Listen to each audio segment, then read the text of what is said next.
అలానే మిస్సెస్రావు అమెరికా అధ్యక్షుడు Trump Nobel శాంతి దూతగా అవతారం ఎత్తాలని చెప్పి అనుకుంటున్నాడు.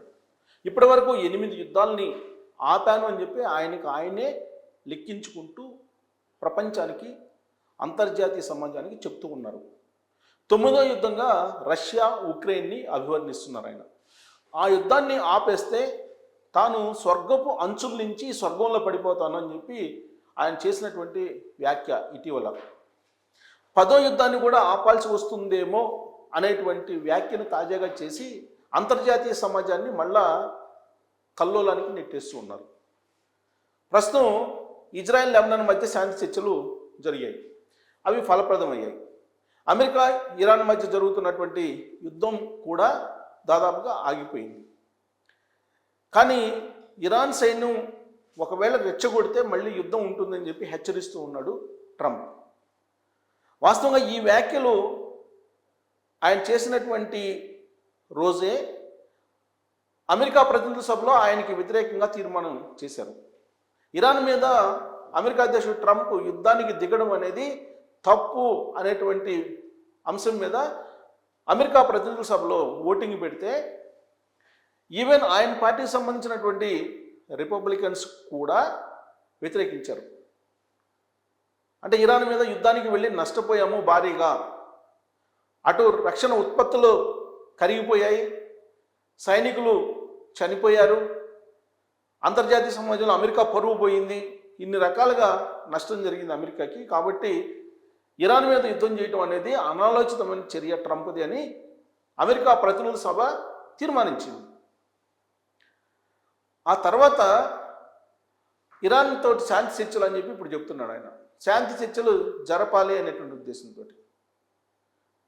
ఇక రెండో అంశం ఏంటంటే రష్యా ఉక్రెయిన్ మధ్య యుద్ధాన్ని ఆపాలనేటువంటి ప్రయత్నం ఆయన చేస్తున్నారు. దానికి తాను ఒక ఛాలెంజ్గా తీస్తున్నారు. ఎందుకంటే ఎన్నికల ప్రచారంలో జరిగారు. తాను అమెరికా అధ్యక్షుడు అయినటువంటి 4 రోజుల్లోనే రష్యా ఉక్రెయిన్ యుద్ధాన్ని ఆపేస్తానని చెప్పి ఆయన చేసినటువంటి ప్రచారం. ఇప్పుడు రష్యా ఉక్రెయిన్ మధ్య శాంతి చర్చలు జరగాలి, యుద్ధాన్ని ఆపేయాలి, ఆ యుద్ధం ఆగిపోతే కనుక స్వర్గంలో పడిపోతాను అనేటువంటి భ్రమలో అమెరికా అధ్యక్షుడు ట్రంప్ ఉన్నారు. కానీ ఆయన ఎప్పుడైతే ఈ 2 దేశాల మధ్య యుద్ధాన్ని ఆపేయాలని చెప్పి అనుకుంటున్నారో, అమెరికా స్టేట్మెంట్ ఇచ్చారో, అదే రోజు అమెరికన్ ప్రతినిధుల సభలో ఉక్రెయిన్కి మరింత సపోర్ట్ చేయాలి, రక్షణ ఉత్పత్తులను ఉక్రెయిన్కి అందించాలి, నిధుల్ని అపారంగా ఉక్రెయిన్కి అందించాలి, అప్పుడే రష్యాని నిలువరించగలదు అనేటువంటి అభిప్రాయాన్ని ప్రతినిధుల సభ వ్యక్తం చేసింది. అంటే ట్రంప్ మనోభావానికి, ట్రంప్ నిర్ణయానికి వ్యతిరేకంగా అమెరికా ప్రతినిధుల సభ తీర్మానం చేసింది. క్వైట్ ఆపోజిట్, ఇరాన్ మీద యుద్ధానికి వెళ్ళినటువంటి ట్రంప్కి వ్యతిరేకంగా తీర్మానం చేసింది. అలాగే ఉక్రెయిన్కి సపోర్ట్ చేయాలి, రష్యా మీద యుద్ధం చేయాలి ఉక్రెయిన్ అని కోరుకుంటూ అమెరికా ప్రతినిధుల సభ తీర్మానం చేసింది. కానీ ట్రంప్ ఏంటి, ఉక్రెయిన్ని రష్యాని కలిపి యుద్ధం చేయకుండా శాంతి చర్చల ద్వారా ఆపేయాలని చెప్పి ఆయన అనుకుంటున్నారు. లేదు, ఖచ్చితంగా ఉక్రెయిన్కి సపోర్ట్ చేయడం ద్వారా రష్యా మీద యుద్ధాన్ని కొనసాగించాలి దీర్ఘకాలం పాటు అని చెప్పి అమెరికా ప్రతినిధుల సభ భావిస్తుంది. అంటే ఇక్కడ అమెరికా ప్రతినిధుల సభకి ట్రంప్కి మధ్య ఒక సంఘర్షణ, ఒక అభిప్రాయ భేదం అనేది చాలా క్లియర్గా అంతర్జాతీయ సమాజానికి కనిపిస్తూ ఉంది. దానికి కారణం ఏంటి? రష్యా అనేది ఒక అగ్రరాజ్యం, అమెరికా ఒక అగ్రరాజ్యం. రష్యాకి అమెరికాకి ఎప్పుడు కూడా విభిన్నమైనటువంటి పరిస్థితులు, విభిన్నమైనటువంటి ప్రయోజనాలు ఉంటాయి. అందుకే ఒక దేశాన్ని మరొక దేశం వ్యతిరేకించుకుంటూ ఉంటాయి. కానీ పుతిన్ సహకారంతో అమెరికా అధ్యక్షుడు ట్రంప్ గెలిచాడనేది కూడా ఒకటి ఉంది. పుతిన్కి ట్రంప్కి మధ్య సన్నిహిత సంబంధాలు ఉన్నాయి తెర వెనుక అనేది కూడా అంతర్జాతీయ సమాజంలో వినిపిస్తూ ఉంటాయి. మరి అలాంటప్పుడు భారత్ మీద ఆంక్షలు పెడుతున్నాడు, రష్యాతోటి వాణిజ్య సంబంధాలు కుదుర్చుకుంటే. సరిగ్గా ఈ అంశం మీదనే ఇప్పుడు పుతిన్ కూడా మాట్లాడారు, రెస్పాండ్ అయ్యారు పుతిన్. భారత్ మీద ఆంక్షలు పెడితే, వాణిజ్య ఆంక్షలు పెడితే అది అంతర్జాతీయ సమాజమే నష్టపోతుంది. రష్యా భారత్ మధ్య సుదీర్ఘంగా అనేక దశాబ్దాలుగా వాణిజ్యపరమైన సంబంధాలు, రక్షణపరమైన సంబంధాలు ఉన్నాయి. వాటి మీద ఆంక్షలు పెడితే కనుక, భారత్ మీద ఆంక్షలు పెడితే రష్యాతోటి వాణిజ్య ఒప్పందాలు కుదుర్చుకోవద్దు అని చెప్పి, అది అంతర్జాతీయ సమాజానికి అంటే ప్రపంచానికే నష్టం చేకూరుస్తుందని చెప్పి పుతిన్ ట్రంప్కి చురకలు వేశారు. అంటే అంతర్జాతీయ పరిణామాలు ఎలా మారుతున్నాయో మనం ఒకసారి గమనించవచ్చు. మనం అంతర్జాతీయంగా ట్రంప్ వేస్తున్నటువంటి అడుగులు, ఆయనే యుద్ధాన్ని క్రియేట్ చేస్తారు, ఆయనే యుద్ధాన్ని ఆపుతారు. నంబర్ ఆఫ్ వార్లని నేనే ఆపాను, మరి ఏ అధ్యక్షుడు ఆపలేరు, కాబట్టి నాకు నోబెల్ శాంతి బహుమతి కావాలి అని చెప్పి ఇప్పుడు అడుగుతున్నారు ఆయన. ఇప్పుడు ఆయనకి నోబెల్ శాంతి బహుమతి ఇవ్వాలని చెప్పి కాంబోడియా లేదంటే ఇంకా చిన్న చిన్న దేశాలు కొన్ని ప్రపోజ్ చేస్తూ ఉన్నాయి. యాక్చువల్గా మే జూన్లో కొన్ని నామినేషన్స్ వచ్చాయి నోబెల్ శాంతి బహుమతికి. దాదాపు 287 నామినేషన్స్ వచ్చాయి ప్రపంచవ్యాప్తంగా. ఈ ఏడాది అక్టోబర్లో నోబెల్ శాంతి బహుమతిని అనౌన్స్ చేస్తారు. ట్రంప్ యొక్క ఉద్దేశం, లక్ష్యం ఏంటంటే నోబెల్ శాంతి బహుమతిని తీసుకోవాలని. ఎందుకనంటే గతంలో అనేక మంది అమెరికా అధ్యక్షులు నోబెల్ శాంతి బహుమతిని పొందగలిగారు. కాబట్టి అదే తరహాలో ఆ బహుమతిని పొందాలి అనేది ఆయన యొక్క కోరిక.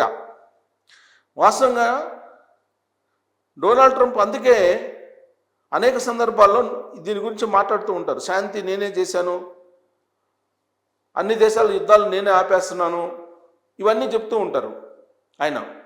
ఎందుకు చెప్తుంటారంటే నోబెల్ శాంతి బహుమతి కోసం. అదొక ఆయనకి ఒక లక్ష్యం, జీవిత లక్ష్యం లాగా కనిపిస్తూ ఉంది. సో ఇప్పుడు నామినేషన్స్ వచ్చాయి. ఆ నామినేషన్స్లో ఎక్కువగా కనిపిస్తున్నాయి. ప్రొఫెసర్స్ రావచ్చు, లేదా వివిధ రంగాల్లో ఉండేటువంటి వాళ్ళకి కూడా రావచ్చు. కానీ ట్రంప్కే వస్తుందని నమ్మకం లేదు. కానీ గత ఏడాది వెనిజువేలా ప్రతిపక్ష నాయకురాలు మొచోడాకి ఈ శాంతి బహుమతి లభించింది. ఆ తర్వాత వెనిజువేలా అధ్యక్షుడిని కిడ్నాప్ చేశారు అమెరికా అధ్యక్షుడు ట్రంప్.